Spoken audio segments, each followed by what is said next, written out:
I want to tell everybody I'm sorry about the sound of some of my videos. I know it's not the best. I do have a mic that's on the way. It just hasn't got here yet. So hopefully by my next video I'll have it and the sound will be much better. So thanks for everybody for dealing with that. But I'm just going to get right into the point. My last video, I made a video making my case for why I had been bullish and why, I think the bull market is kind of here and in some kind of phase and had been for a while. And, I still see a lot of bears out there, a lot of friends I have and people that I would even say that are good market analysts and traders and have had proven success are still bringing up bear cases. So I'm going to talk about some of these bear cases and rebuttal to some of their points, and because there's always two sides. There's always a bull case and a bear case. There's got to be a buyer and a seller. So, and I understand those things and I respect everyone's opinion. But at the end of the day, like my guy Jordan Cameron said, at this point, hoping for 10 to 12K BTC, that's more hopium than calling for all-time highs, and that's just what it is. But we're talking about it. I'm going to talk about some of these points that I've seen people bring up. But to get to from where we're at to all-time highs, that's about 100% move, almost exactly 100% move. And to get to, if we took a 100% haircut, that would be down to like 17,000. That's not even the lows of what we had this market cycle. So you having to go even more than that. But I'm going to talk about some of the points that people are bringing up, like I said, and all the things that it would take to bring down there. So the first thing that I've seen a lot of people talking about on Twitter and people that are bearish, they say that this is a rising wedge here. So, okay, we'll look at that. That's a fair point. So I don't really consider this a rising wedge. And to show you that I'm like being fair about my assessment on this, I told people the same thing at this time when people were calling this a falling wedge. When bulls were saying this was a falling wedge, I was saying that no, not really, because the forces of a wedge are you want to see 3 pushes. In trading patterns, 3 is a big number when you think about it. Head and shoulders patterns, these kinds of things, wedges, even triangles, they all have 3 pushes, and you want to see the 3 pushes in the wedge. And it doesn't have to be a perfectly shaped wedge, but when you're looking at higher time frames, the patterns normally are cleaner. So here you get the 1 push up, kind of pull back and then push. It's not like if you said this was 1 push, this is the second push, it stayed in that push for a long time in range, and then this would be the 3rd push. It would be kind of a sloppy wedge, especially for a higher time frame. And it was the same thing over here, like 1 push down, 2 push. No, that's a tight channel down. That's not a wedge pattern. That's a tight channel down. So just because you can draw the lines on the chart like that doesn't necessarily make it so, because the bots and algos, they're looking for the 3 pushes or whatever. And I can tell you another time when I remember people calling for a rising wedge when it was kind of like a sloppy pattern like that as well, was back here at this time. And you can see what happened after that. So and it was the same kind of thing here. 1 push, but that's still really a pullback. These candles didn't go below this level, so it's not even really a pullback. It's more of a bull flag, and that's still kind of all part of the same push. So it's not the best example that of a wedge. I mean, even if you said that was the first leg, second pullback, it's just not a good example, at least in my opinion. And I've seen people point out, talking about the volume doesn't support a pump or something like that. So anybody that's known me for a little while with trading, with John and John's cryptotherapy and some of his people, they can tell you I know a little bit about volume more than the average bear. So it's more volume than what you've had over the last several months. All right, and if you look up over here, and this is on Binance, to the run up to the last bull market over here, this volume isn't crazy either, because this is the kind of stages we're at. No one's saying we're up here. We're saying we're like, in this range here, and that's the volume similar to that. And I've said this in previous videos that this volume right here was very, very telling to me. Biggest volume on Binance and Coinbase's history, and it was happening here at this bottoming pattern, and that's where I thought the big entities were really bagging it up at that time. And rising wedge, even if that was the case, it's still not a for sure. And the cleaner the pattern, the higher the percentages. But a rising wedge would have a 75% chance to break to the downside, or at worst go sideways. But that's still a 25% chance to go up. So it's not a slam dunk just because that would be the case. And from my experience, I've been in BTC a long time. BTC loves to double bottom and bull flag. And look what it's doing right here. You call it a double bottom and a bull flag, and that's just what it does. It loves to do those patterns, double bottoms and bull flags, and that's kind of what I feel like we're seeing right now. So I'd seen last week some people pointing to total market cap. They were saying that it was a double top over here with this level. So okay, fair enough. Even though it kind of closed, it closed about at that level. So it's still a fair argument, even though this was such a stronger move up than that leg, and that's what you have to look at when you're assessing these things sometimes. But in any event, look, you're getting a follow-through bar now. So if this closes this week here, then that argument is now null and valid as well. The total market cap, which no one even trades total market, to my knowledge. There's no index or even a CFD that trades the total market cap, but that is something that somebody could point to, I suppose. A lot of people saying, YouTube and Twitter are bullish and these things. No, this is not bullish. This is like maybe the early stages, because it's only the people that are here that are paying attention now. When family members and people start asking you how to buy Bitcoin and stuff, that's when things are getting bullish. That's when you're starting to think about maybe selling things you have bought really low. Okay, so now we're going to look at what it has to go through to get down here. Like, what's in its way? Because, like I said, I respect everyone's opinion. What's it going to take for it to get down here to 10 or 12K? And I have a lot of EMAs on the chart now. Normally, I don't have this many. Normally, I keep the 200-day, a 50-day, and a 20 period for whatever time frame I'm looking at.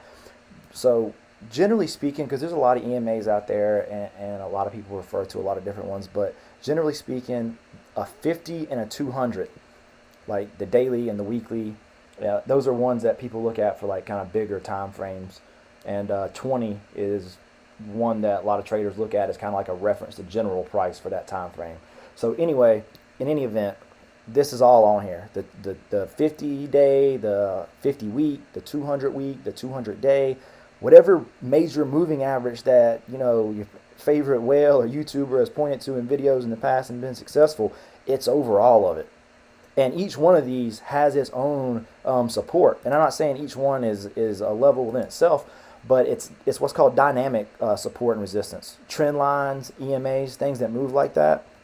But you can't deny that they definitely, you have to cut through each one of them. So that's just to start through right there. And we're above all of them.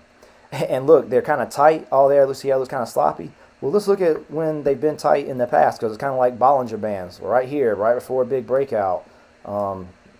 Obviously, over here,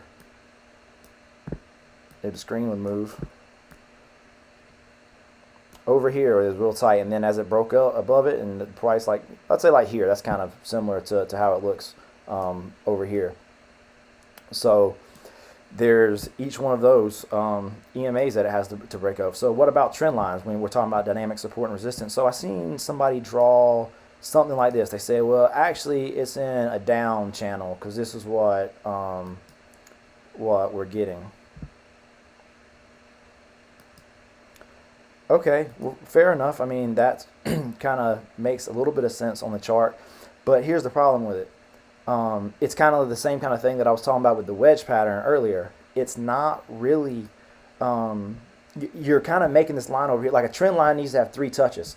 So you're saying that you're prematurely saying this is a second touch. I mean, if it gets rejected down here and goes down, then maybe you could make an argument that this is the channel, but this has just been 1 touch. So here you have 2 touches at least.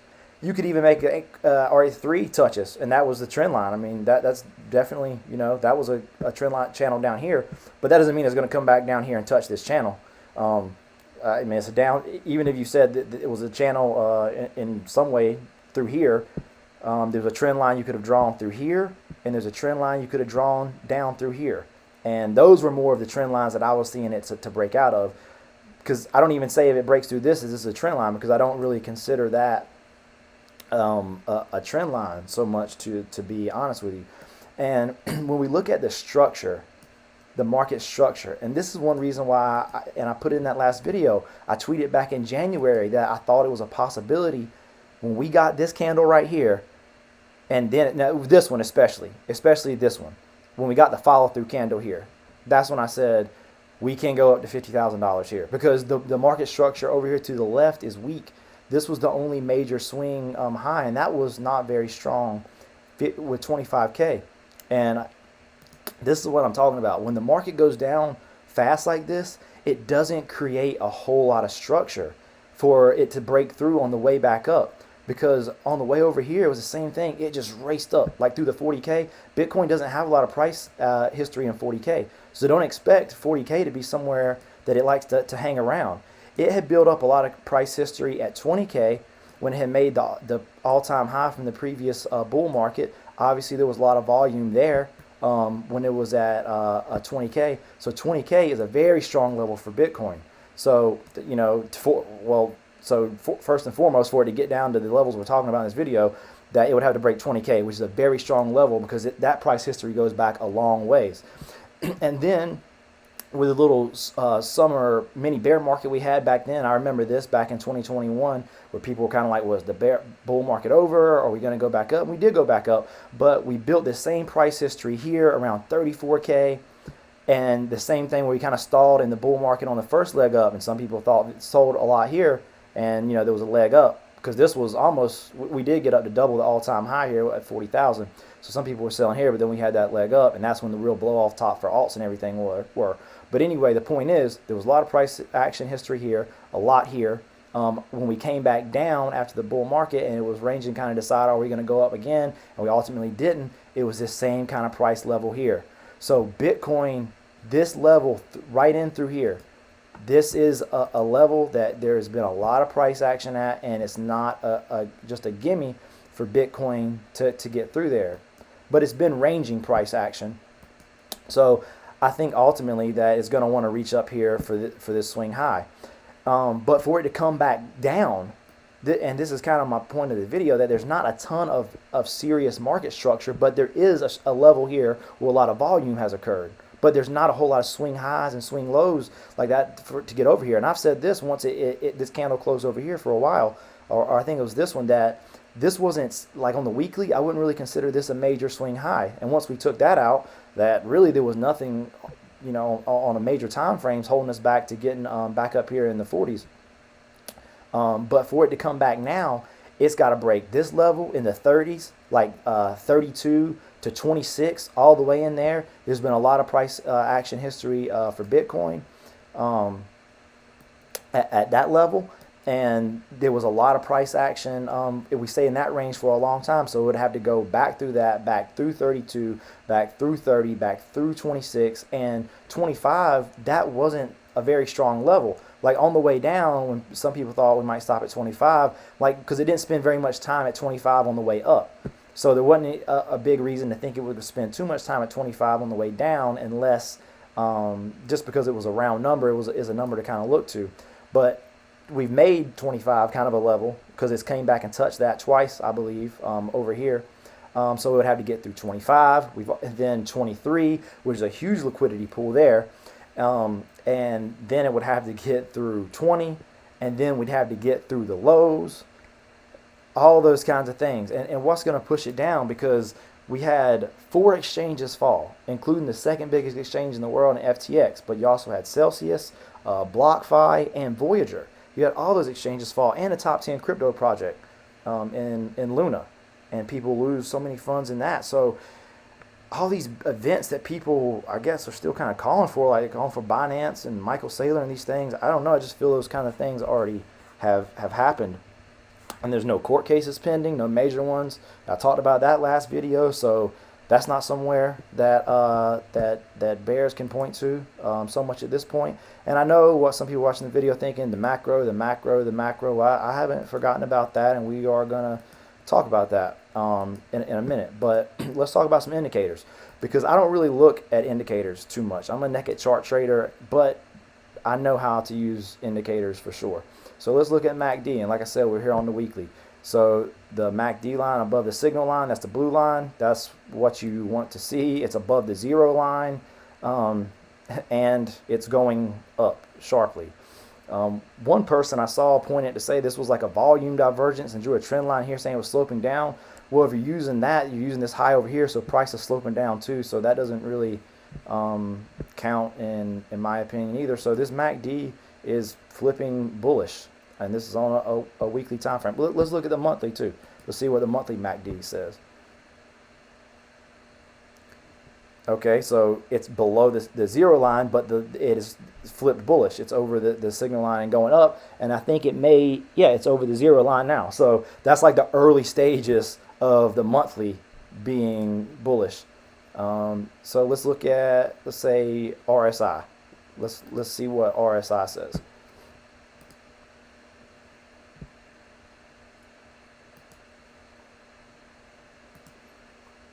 All right, so I've heard some people say there's like a divergence maybe. Let's see if this is here, and that the RSI is like even with this high over here, which is here, and price is going up a little bit. I wouldn't really call that a divergence because price is still going up.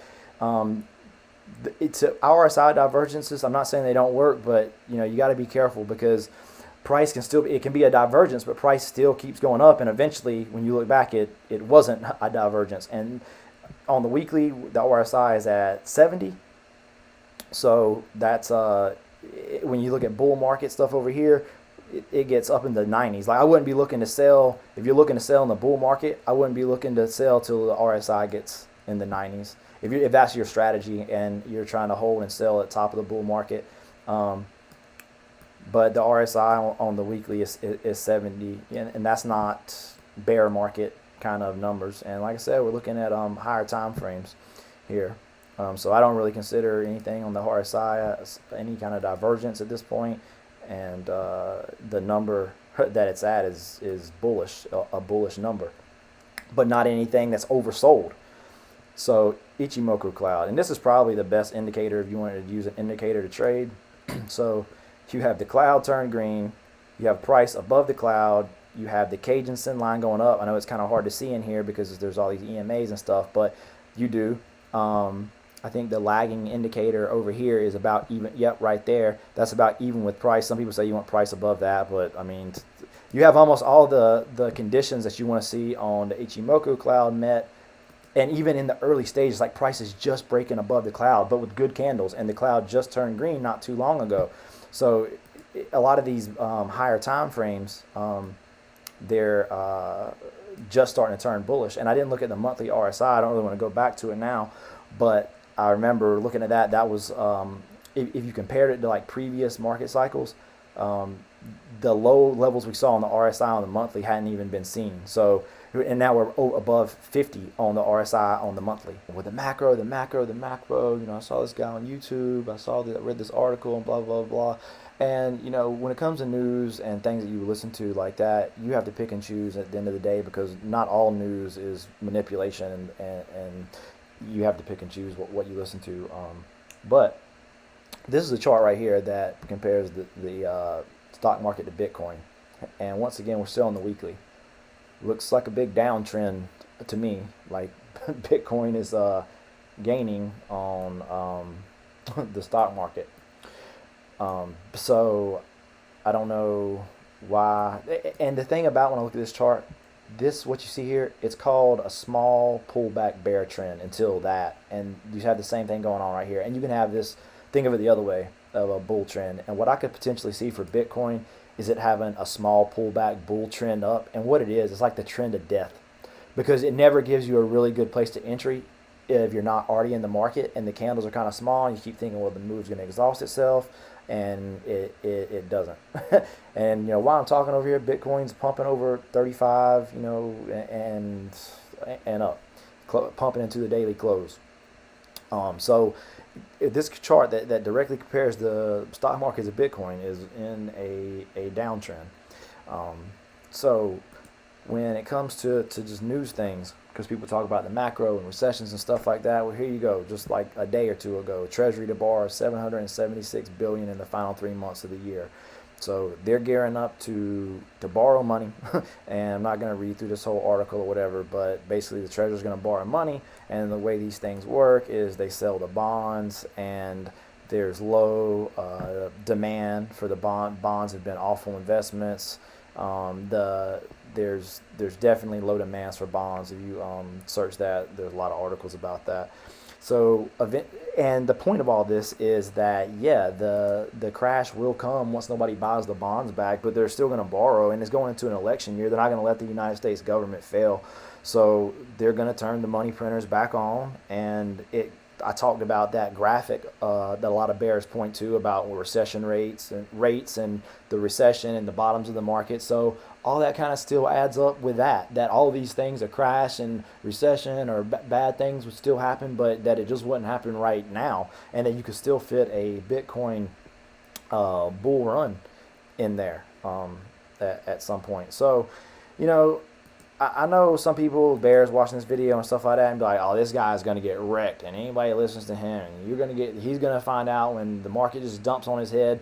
Well, I'm not gonna get wrecked. That's not really gonna happen at this point, because I got in down here. I said this was the bottom here, and then right here before the pump, when alts were so low, like so many alts were at their bottom, then I got into them there when these alts were so low, and even at different points of the market cycle. And there's another thing when it comes to BTC and the stock market. I'm not going to say that there's no correlation at all, but it's kind of like alts and BTC.